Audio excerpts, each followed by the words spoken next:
I gazed longingly out of my window at the mountains in the distance, a wall of gigantic snow-capped teeth separating the orcish high chiefdom of Kirkana from the elven kingdom of Bolasir. As a youth, I would trek those very mountains, hunting dangerous game and living in the rough. It was the best childhood the son of a high chief could ask for, and my father had given it to me gladly, mostly because he couldn't stand children, but also because he wanted me to be strong enough to take his place. My gaze returned to the mountain of paperwork upon my desk, a much more difficult climb with higher stakes as well.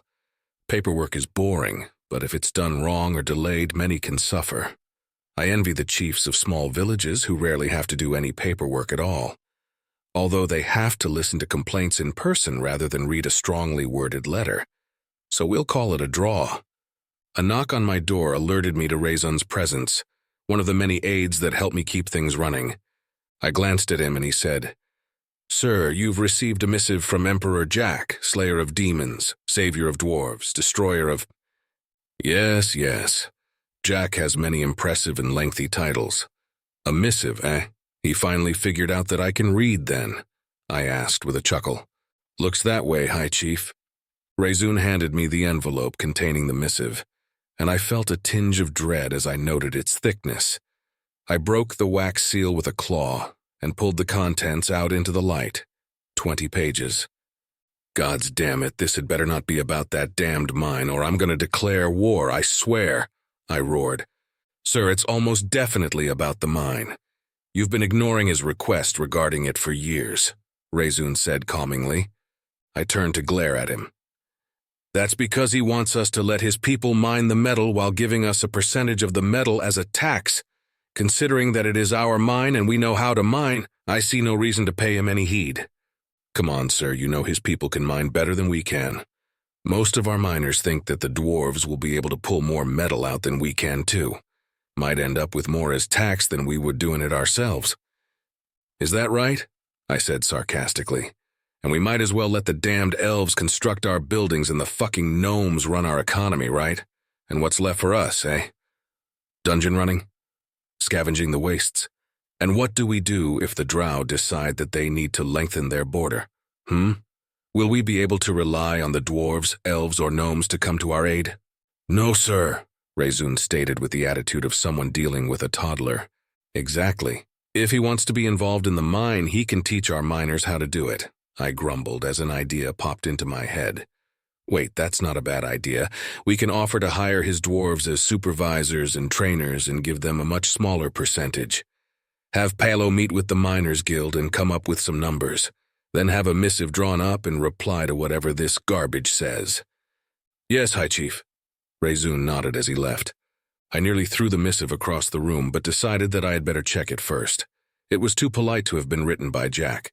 Like most dwarves, he can't help but curse constantly.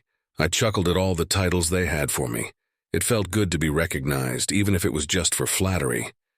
The actual content of the missive was indeed about the mines, but it also contained a warning regarding the Drauh. They were performing military maneuvers again. I'd have to increase our presence on that border. I made a note to include a gratuity to Jack for the information. Despite how annoyed we are at each other, our people are friends, and what impacts us impacts them. The Drauh taking a bite out of us means less trade for them and a higher risk of the Drauh taking a bite out of them as well. Unfortunately, that doesn't mean they'll fight them with us. The Dwarven Empire of Calcuti was more into manufacturing than they were into warfare. There were other dwarven kingdoms that were more focused on warfare, but those kingdoms didn't have an orcish high chiefdom as their neighbor. If they did, their tune would likely change pretty quickly. Well, so long as those orcs were fight-focused, there are plenty who aren't. My grandfather is considered one of the most peaceful mer to have ever lived. Actually, come to think of it, he might have been able to convince those kings to become peaceful just by his example alone. I chuckled at the thought, and another knock shook my door. What is it? I demanded. High Chief, there's a messenger from Nuleva, Rezun said breathlessly as if he'd run back here. You're going to want to hear this in person. Nuleva. The name was familiar, but from where? One of mine? It would have to be a small settlement then. Oh, don't tell me that one of the chiefs was dumb enough to make a village on the Drauh border. Rezun noticed my confusion and explained, Nuleva is the village we installed at the entrance to the Delver's dungeon. Oh, what do they want? I asked. My question was met with a look of exasperation. I returned the look with a glare, but Rezun is as stubborn as a pregnant fathorns. It occurred to me that we were both somewhat in the wrong. Fine, fair enough, bring them in. I relented. Rezun turned to the outside of the door and gestured to someone out of view, then fully entered the room. A minute later, a monstrous orc in darkened full plate entered and kneeled. It took me a second to recognize him. Alern, son of Agurno. My nephew. Alern took a moment before finally saying, Greetings, High Chief Ulamak, son of Grashnaw, the giant, savior of— That's enough of that, Alern. I interrupted. My own kin shouldn't have to prostrate themselves before me. As I understand it, you have a message for me? Yes, sir, Alern said and looked up at me. We've encountered some oddities in the Delver's dungeon, and Chief Gluhern sent me to apprise you. I'd forgotten that Gluhern took over for his brother on the Delver project. The thought of that hothead being a chief was enough to amuse even the most stoic orc. Unfortunately, my amusement was dashed by the stench of grief coming from Alern. The boy, who was normally cheerful and gentle, was now robotic and stiff, his smile replaced by a grim expression that spoke of loss. I nodded to Rezun, who grabbed a cushion and set it next to the boy. Sit and explain, Alern. What happened? I said gently. Yes, sir, he replied as he sat cross-legged on the cushion. A while ago, a wall collapsed in the dungeon, revealing a previously hidden passage. He explained at length what had happened, and with every sentence my concern grew.